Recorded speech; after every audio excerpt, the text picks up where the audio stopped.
What if I told you that right now as you listen to this, a hidden part of your mind is quietly controlling most of your thoughts, habits, and even emotions without you even realizing it? It decides why you feel anxious before a big meeting, why certain dreams keep repeating, and why you sometimes sabotage your own goals. But here's the real secret. Once you learn how to understand this hidden power, you can rewire it. So instead of holding you back, it starts working for you, shaping the life you actually want. Have you ever wondered why you sometimes act in ways you don't fully understand?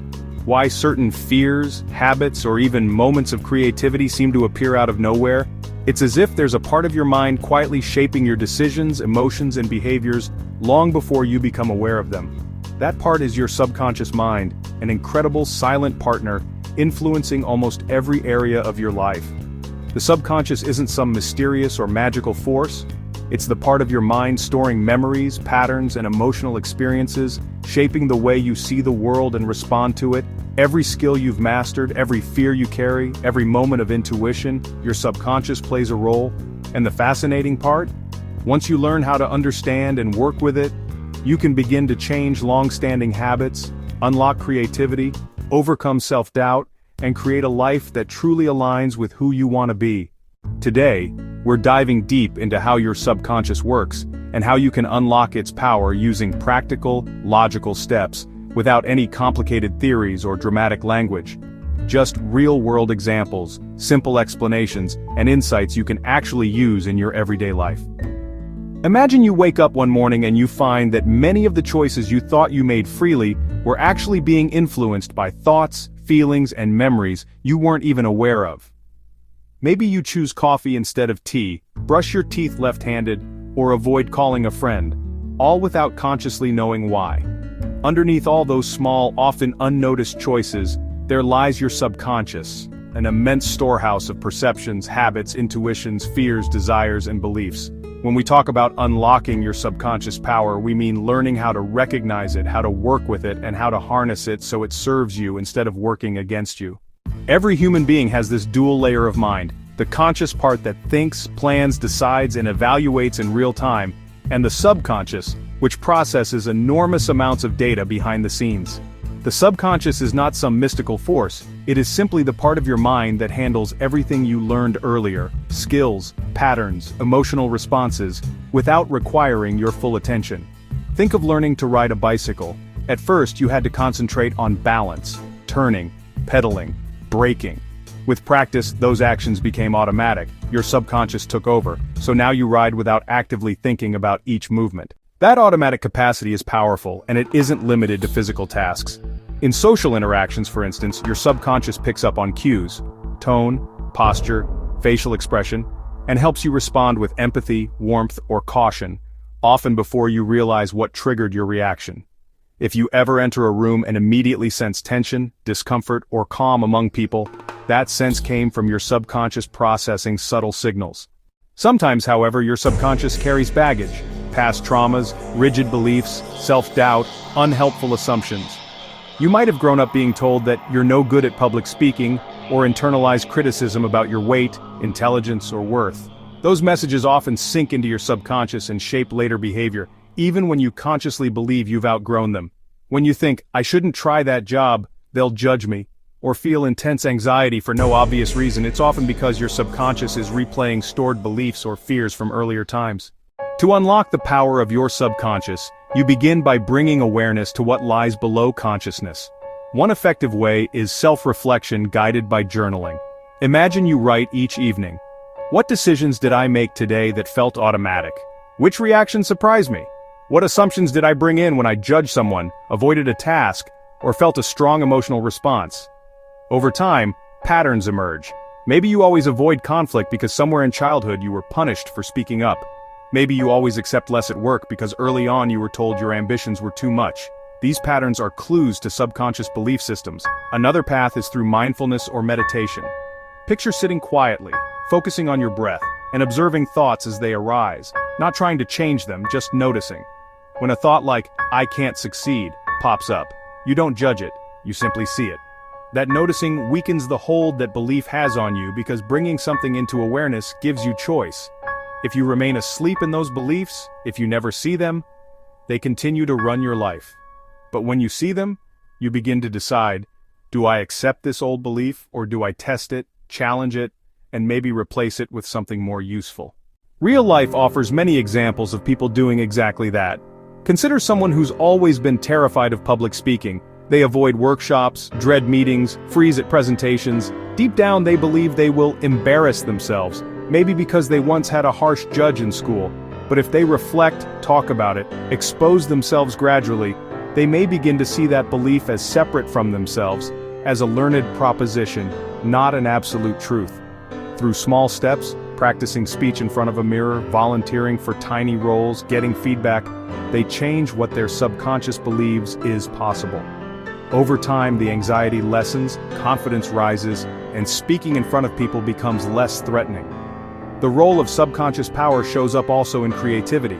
Artists often report ideas arising when they are not trying hard, during a walk, in the shower, or after sleep. While the conscious mind was relaxed, the subconscious was working in the background, assembling, combining, generating. If you want to tap that power, giving your conscious mind less tight control at certain times helps. Let go. Allow daydreams, puzzles, doodles. Don't force solutions.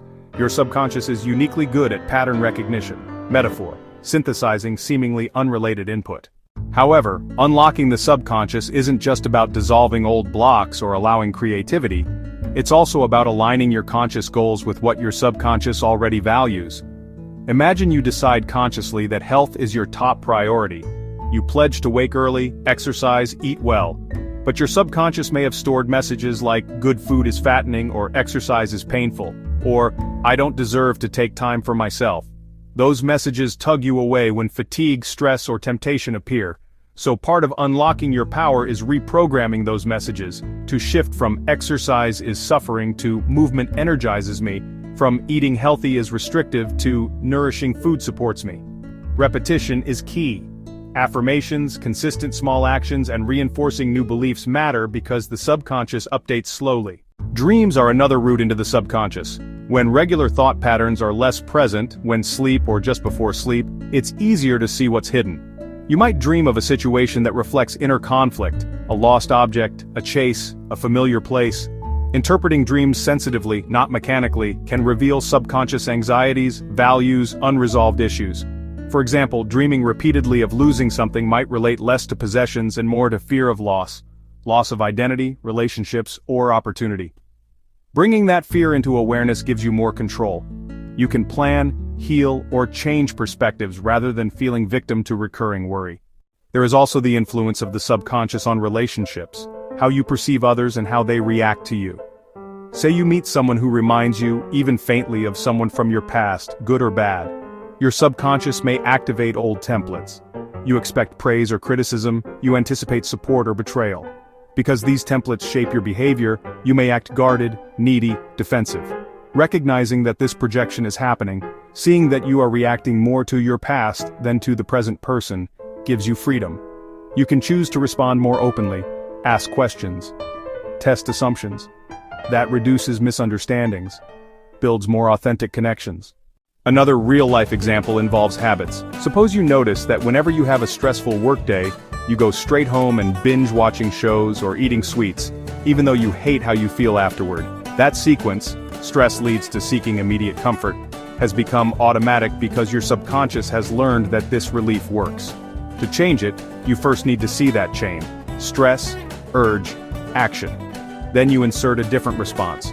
Perhaps after work you go for a short walk, or call a friend, or listen to music. At first that new action feels awkward. Your subconscious still nudges you toward the old pattern.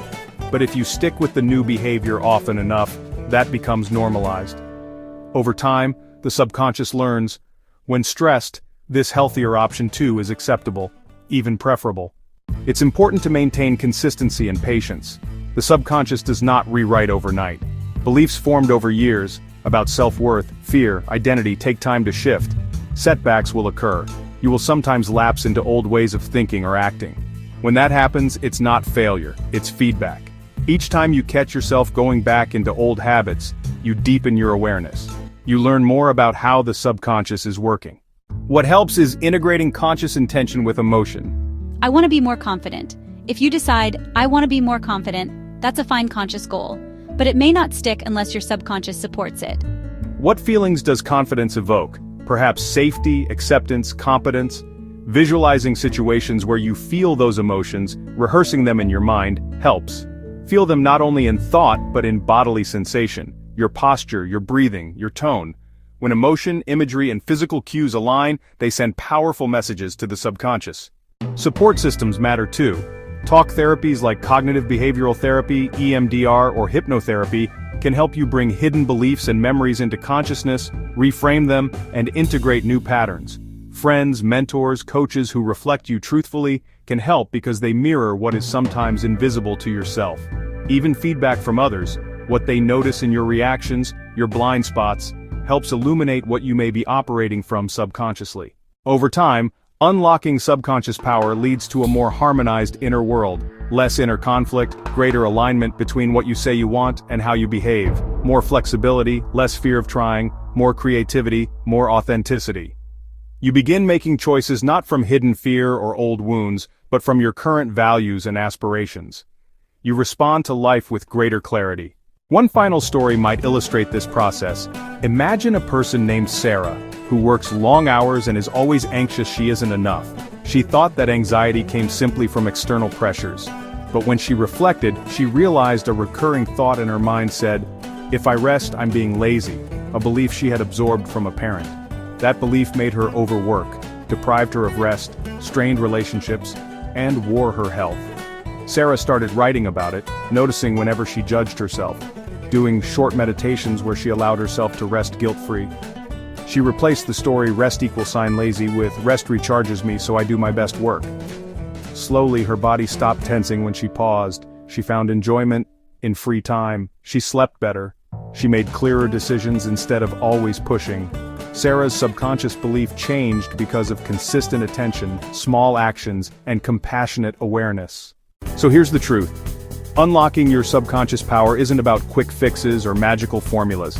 It's about awareness, consistency, and small, deliberate steps that slowly reshape the patterns running silently in the background of your life. Every belief you challenge, every fear you face, every new habit you create, it all sends a clear signal to your subconscious. This is who I choose to become now. When you practice reflection, mindfulness, and intentional action, your subconscious stops recycling the old stories that kept you stuck. Instead, it begins to work with you, quietly aligning your thoughts, emotions, and decisions with the life you want to create. That's when things start to feel lighter, clearer, and more in sync.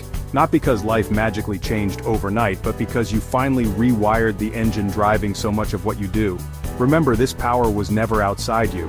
It was always there, waiting for you to notice it, to understand it, and to guide it. The moment you decide to work with your subconscious instead of ignoring it, you stop living on autopilot and start living with real choice, real freedom, and real purpose.